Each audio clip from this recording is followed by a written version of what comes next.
Welcome back to Strategy Simplified.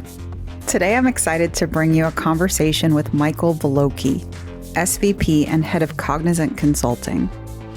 Cognizant Consulting sits at the intersection of business and tech, helping their clients every step along the way, from issue identification through execution. The firm is hiring rapidly, so if you're interested in the digital transformation space, I hope you stay tuned to learn more, and I hope you enjoy the discussion. Michael, welcome to the Strategy Simplified podcast. We really appreciate having you on today. Thanks, Stephanie. I just really appreciate this as our initial conversation. Should be fun. Looking forward to getting to learn more about you and your background. Wonder if we could start there. Could you walk us through your career path and journey up to where you're at today? Sure. So I like to say I'm an accidental consultant. So what I mean by that is I actually started out as an accountant, and in the finance area, they asked me to do a rotation through consulting before I made audit partner. And I just never left because I frankly figured out I wasn't that good of an audit partner and really didn't like it as much as I thought I did. So the reason I stayed is I don't know if I could ever do a real job. I just love the consulting piece of my life. You know, career-wise, I've honestly been with almost the same company a long time. PwC, Coopers, into IBM, and then I joined Cognizant 2.5 years ago as a consulting leader, and just really love this place. I do want to come back to that timing, but before we get there, can you just tell us a little bit more about Cognizant? What's your value proposition for clients? What's the angle that you have in the industry?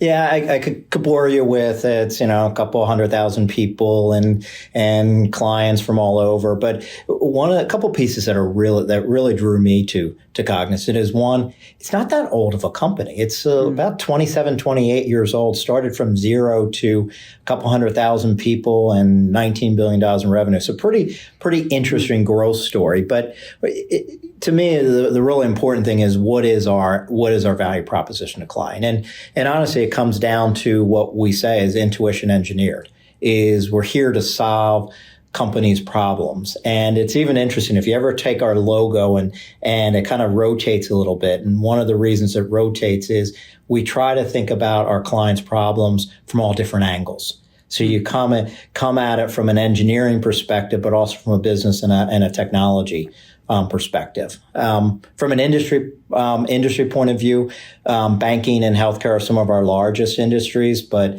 communications and technology have been the fastest growing industries for us for the last little bit in the company. Mm-hmm. Yep. So Cognizant Consulting, one area of business within the larger organization of Cognizant.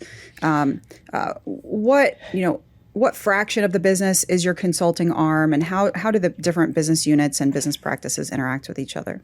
Yeah, so it's interesting. Cognizant Consulting is a piece of the business, but it's actually a transformational piece of the business. So one of our focuses at Cognizant is really to change the dialogue with our clients. And Cognizant Consulting, which has really been around for a decade in some form or fashion, is meant to be that front end of what we do from a Cognizant perspective. So the way we think about it is helping our clients solve from a consulting perspective, be that bridge between business and technology, and really anticipate our clients' problems and do a little more of the thinking, while the rest of Cognizant is then doing a lot of the doing. So while it may not be the hugest piece of Cognizant, it's probably one of the most important pieces of Cognizant as we're driving our clients to something just a little bit different in this ever-changing world. Mm-hmm. Mm-hmm. Yeah. I would anticipate, correct me if I'm wrong, but as we think back to the birth of Cognizant Consulting, perhaps at the beginning, it would allow clients to better understand and lead them towards the service offerings that broader Cognizant had. But I would imagine over time, Cognizant Consulting has enabled the broader business to be more innovative and speak to the real needs of clients, creating new services, et cetera. And maybe that initial kind of value proposition has shifted. Is my hypothesis correct in any way? That's definitely, it is really interesting. And I've got a discussion at our strategy session of the board in a couple of weeks. And some of it we're talking about this evolution of consulting within a large scale technology firm can take a lot of different forms. We could be, and honestly, we did start there. Exactly what you're talking about is, hey, we're the front end and kind of pre-sales of the rest of Cognizant. Well, frankly, it's hard to build a consulting business that just does that. So this is where we've morphed into a really a management consultancy within a larger technology where we're building out careers in consulting, and we'll talk a little bit about who we're recruiting and things like that. So it's kind of morphed. And then you actually got onto a point that we're discussing with our CEO on the board is how do we then incubate for the rest of the company? So two things is we want to be more advisory as a company, and consulting is helping that. We're not the only consultative people in the company. We want everybody to be consultative. So I can help drive that. The second thing is I want to be an incubator for talent out in the rest of the company. So, for example, I just took one of my consultants and he's becoming a client partner. I've taken another consultant who's now running one of the strategic business units. So it's, hey, you come out of consulting, you actually will be a better technology provider, a better delivery person. And I kind of go back to my beginnings is why did I go into consulting? So I could be a better auditor within the larger scale company. And that's why I want to be that talent magnet for the rest of the company as well. It's a really unique opportunity that you're kind of giving to people that come into the consulting arm. And it sounds like also an opportunity to engage with you, become better critical thinkers and problem solvers for those not within the consulting business, but just in broader Cognizant as you think about and curate that entrepreneurship, that incubation, that, and really understanding clients' needs and then being able to drive to technological solutions that actually meet those needs, et cetera.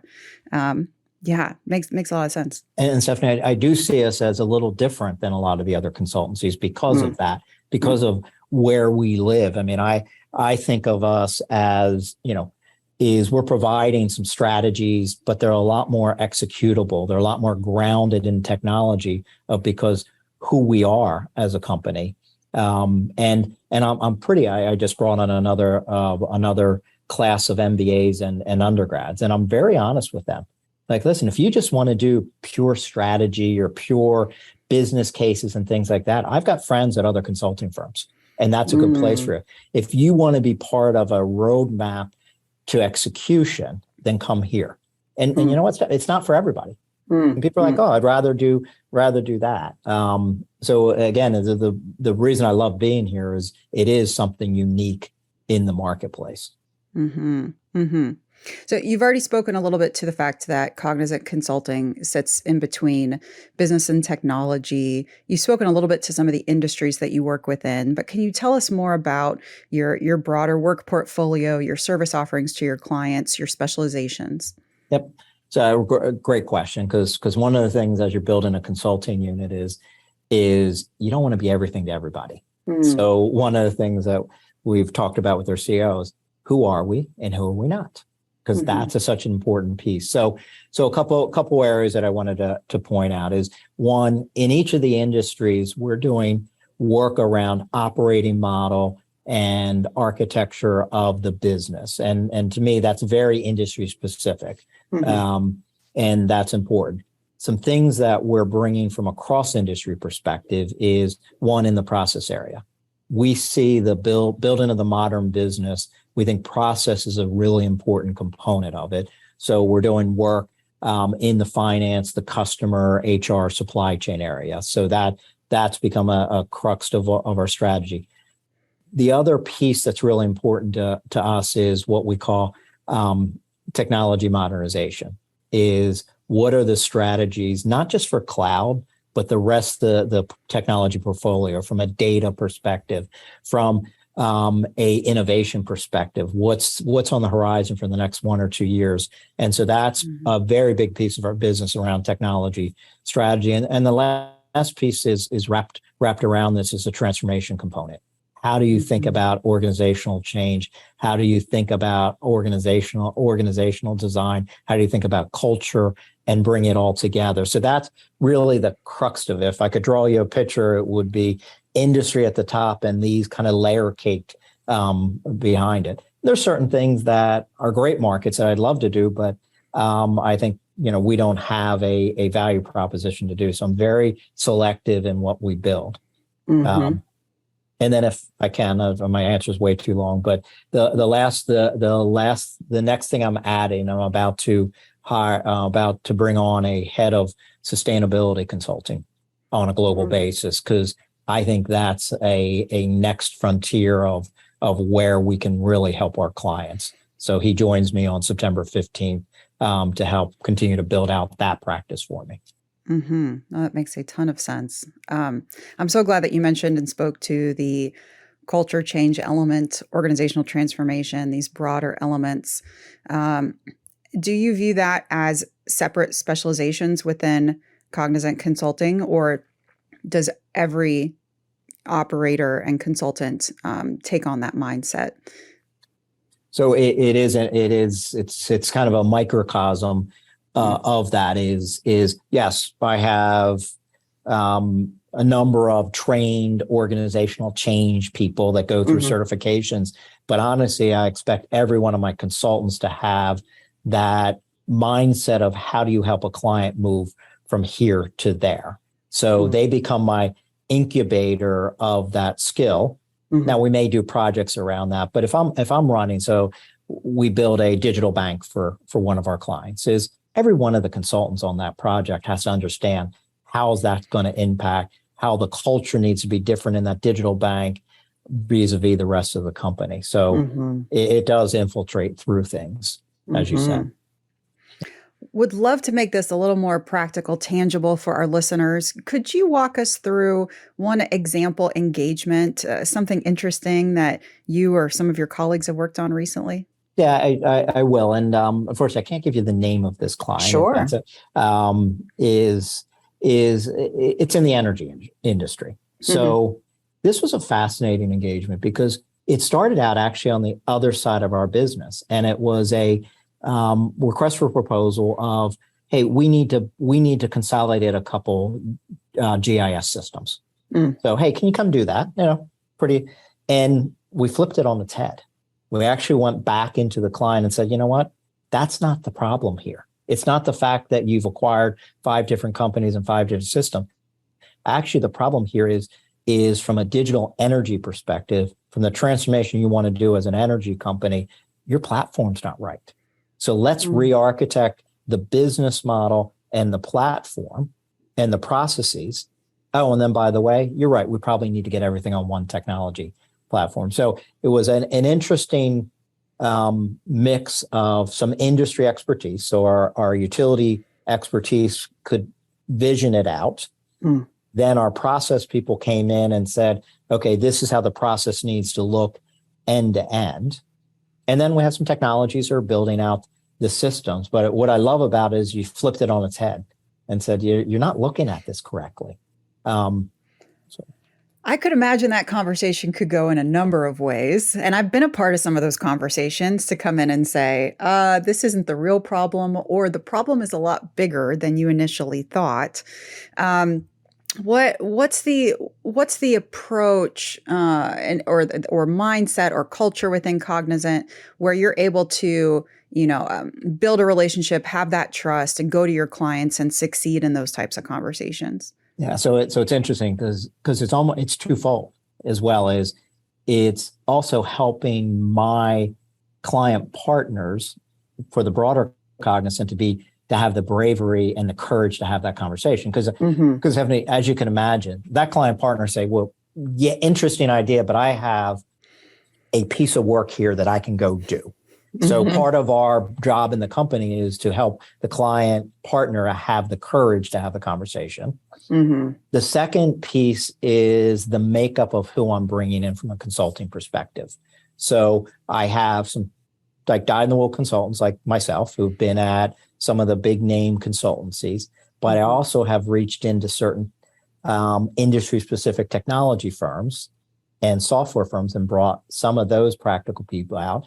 And then one of my magics is also bringing people from industry and teaching them to be a consultant. Mm-hmm. So when we actually had this conversation with the client, they could look at us and say, okay, it's not just a high-level consultant saying this. You actually have people who've done this before and have hands-on keyboards and been in the business. So doing that dual kind of transformation is important as we're doing this. We'll be right back after this quick message from our sponsor. Want to work for a fast-growing consulting and advisory firm? Palmtree is looking to fill positions across its U.S. offices. If you're currently an employee at a top accounting or advisory firm seeking to break into the M&A industry, or if you're a student interested in learning the M&A lifecycle through an extensive internship program and boot camp, consider Palmtree. Private equity clients turn to Palmtree to identify and solve their most complex M&A finance issues, including carve-outs and challenging integrations. The firm is a trusted advisor to elite private equity firms, guiding clients through the entire investment lifecycle. If you've got a flair for finance but want the challenge of consulting, apply today through the link in this episode's show notes or on the careers page at palmtreellc.com. Mm-hmm. Thank you for laying out that example. As we think about the role that you play at the intersection of tech and business, are there other examples that you'd like to highlight to help our listener base understand that a little bit better? Yeah, the other one is a good example, and I alluded to a little bit, is a client that we had that was building out a digital bank. Now, this client had some concepts out there, and he got in an extremely smart client. What we helped him do was hone in the concepts and get to the point where we're going to take this bank to a specific set of healthcare clients. And it came out of a business case that we did, but we're able to help him take it at a much more practical level. So he could actually build out the platform, but then, let's go after the mid-level medical practices, which I thought was very interesting. I wouldn't have thought of that until we did these sessions. And then next we can go after agriculture. And what he really liked about the work we did, it was practical. Because then he could say, okay, I got to build a platform to deliver this. So you haven't just given me a strategy. Now I've got the platform, and we're in the midst of actually building out the platform for him on, a piece by piece. And the reason I bring that up is it took very strong industry expertise, as well as technical and operating model and process expertise, which is to me that intersection piece that I keep talking about. Mm-hmm. Lots of different specializations needing to be required, large scale efforts, huge investments on behalf of probably many of your client engagements, exciting work. And it's also very cutting edge work. I mean, digital transformation is the path forward. At any given time, 80% of organizations say that they're in some type of transformation. And yet, looking in hindsight, such a low percentage of organizations feel that they are successful in the transformations that they undertake. From your perspective, when you look at digital transformation broadly, what are some of the things that you're getting excited about? What are some of the trends that you're seeing? Yeah, it's, I was about to say this, and it almost feels like an overused trend, but I'm actually excited about the cloud journey. So, and I've been around a little while, and we've talked about cloud for a while. And the reason I'm so excited about it is we're going over this chasm of just moving to the cloud to innovating on the cloud. So we finally figured that, hey, it's not just about the technology, it's about the innovation that I can do on the cloud. And I think that trend, frankly, got accelerated with COVID. And I'm not the first one who has said that. But it's also I think the technology has come a long way. And I really respect the major hyperscalers and what they've done in the past decade to really make this a proven technology. So the first thing I'm really excited about is that innovation on the cloud. The second one is the democratization of IT. So is, again, I date myself, is I learned Fortran in college. Mm. And, and I got out of it because, oh my God, I don't know how to do this, is anybody can code now. Yeah. No code, low code. And in some ways, as a large scale technology firm, maybe you say I should be scared about that, because then do I need these thousands of people? And actually, I'm excited about it because it actually changes how you look at a problem and how you look at it. You're going to need the consultants, the process and the business consultants. You're going to need the high-end architects, even if anybody can code in the middle. And I think that trend is going to open up possibilities like there's never been. And then automations, ones out there. The last one I'll wrap around this is the whole experience, is customer experience, the employee experience, and the partner experience. Is how do we make the experience better for everyone? And that trend, I don't think is going away anytime soon. Mm-hmm. Yeah, and the ability to be able to observe that experience, to measure that experience, to be able to have a more rapid iteration cycle around that. Totally agree. The citizen developer, with low code, no code, it's just it's really revolutionary. It really is. And you see the coders coming out of high schools and community colleges. And for me, as a leader of a consulting group, that's phenomenal opportunity for me, because you're always going to need us to build out that architecture, to build out the business models. Mm-hmm. Mm-hmm. Well, would love to. I'm sure that many of our listeners have been excited to hear about this space, want to pivot it back towards, recruiting efforts, hiring at the company. Actually, I want to start with, I saw on your bio that it looks like you joined, of all the timings, in April of 2020, if I'm correct. So you got a first row seat at the way that Cognizant Consulting navigated through the pandemic and COVID, and now coming out of that era. I just wonder if you could briefly speak to what you've learned through that period of interacting and working differently with your teams and clients, and what type of work model, virtual, hybrid, et cetera, you're in right now. Yeah, no, it's you're right. I joined April 1st. A computer showed up at my house, and I was living in London at that point, and somebody called me, and it got all done. And then literally for the next 5 months, I just stared into the screen. And so, yeah, it's been a journey. And for somebody coming out of consulting for so long, you used to work with clients and things like that. So a couple of things that it taught me, and then I'll talk about what we're doing is one, you can make things work. The world is so resilient. We're all much more resilient. But then the challenge that it has is, how do we get engagement in a hybrid world? And a couple things that I think are really important is listening and meeting people where they are, and engaging them on some fun activities that you can do for that. But you also got to sprinkle a little in person in it. So we are doing that for, I'm here in New York City in our office. We've got to get together at the end of the day here in our office. Got to have a little bit of that, because I don't think that's going away. We've also looked at how do people want to be communicated from. But I got to tell you, one of the really exciting parts for me is I think this changes the diversity for us. I started in consulting where I was on a plane mostly every Sunday night, came back later Friday. We don't have to do that anymore. We can actually have a work-life balance where I say to most of my consultants, if you don't want to travel, I think I can accommodate that. If you want to travel, I can accommodate that as well. I think this is going to be a transformation in the consulting world like we've never seen before. It's going to open up the profession to people who maybe wouldn't have been in the profession 5-10 years ago. Mm-hmm. I mean, I think we can absolutely support that assertion from our side here at Management Consulted. We're seeing a broader diversity of profiles who are interested, specifically wanting to lean into some of those flex models or virtual models that may exist that didn't before.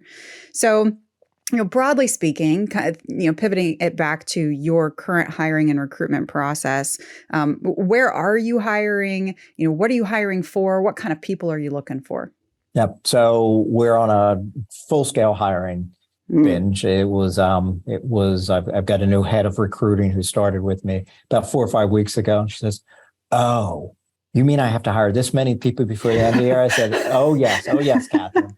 This is what you'll be doing. So a couple areas. I'll start broadly is like I said, I want to continue with this diversity of hiring. So I don't want the profiles to all look the same. So like I said, I've given a pretty broad remit on where we're going to find our consultants.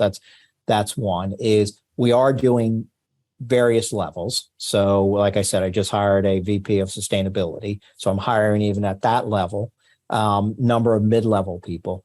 The other exciting thing for me that we hadn't done enough of is that entry level. So I'm in my second year of doing internship programs, and that has been so wonderful. I had 100 undergrads and grads join us over the past 2 months.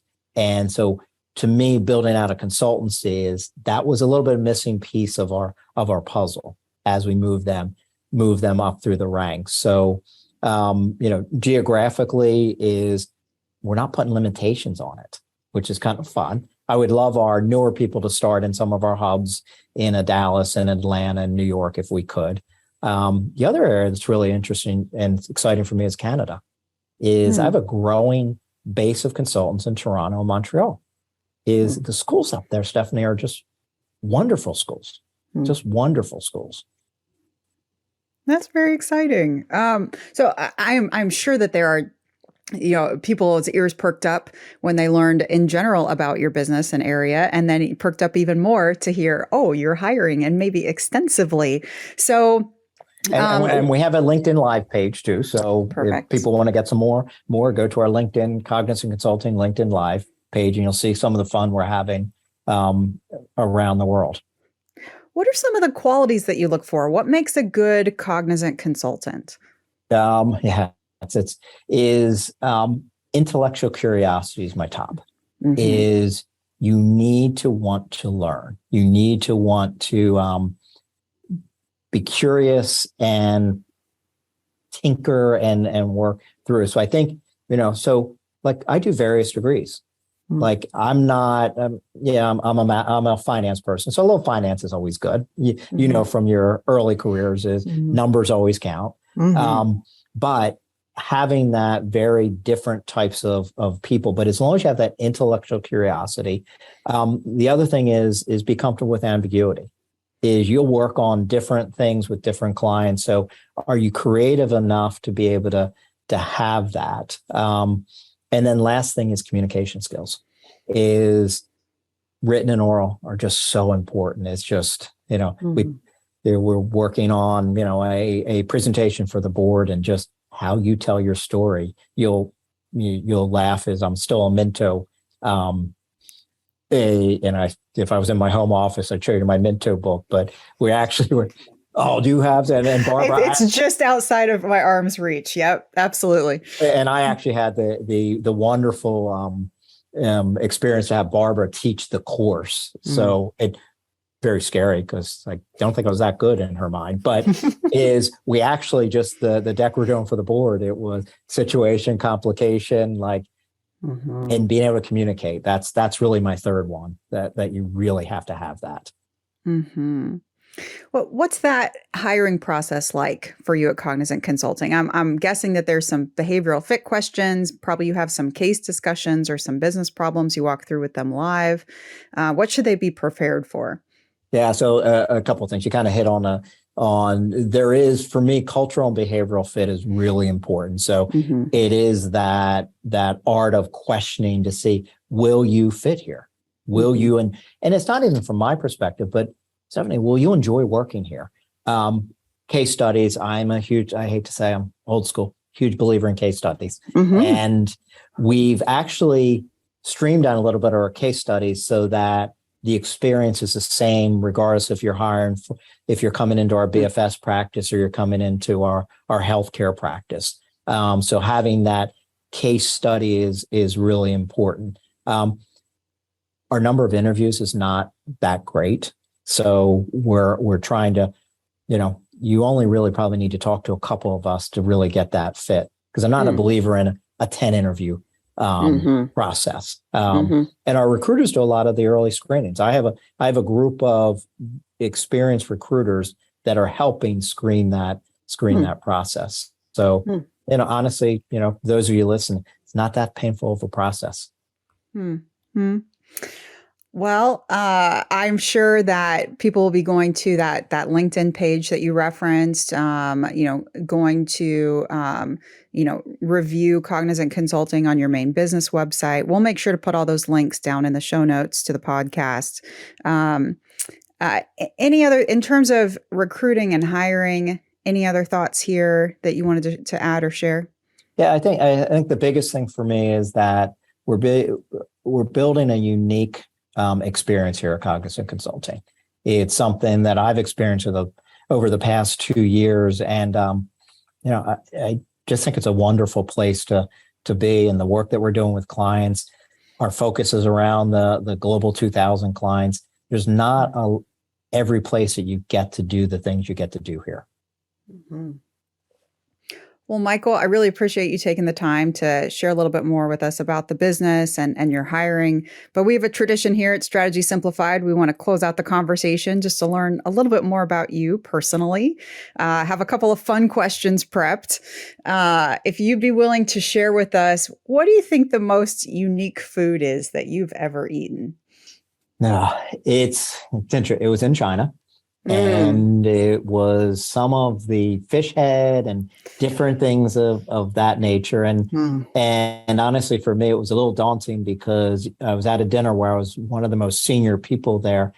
And until I ate something, nobody around the table would eat. So, yes, Stephanie, I had to. I understand that situation completely. So here's another one for you. As you look in the rearview mirror, what's one piece of career or life advice that you would share with your 25-year-old self? Let the path and journey reveal itself to you. Honestly, is one of my dreams is help people in their early career. Is you try to plan everything out. Well, I have to be this level by this. And just honestly, let it reveal itself to you, because it actually does.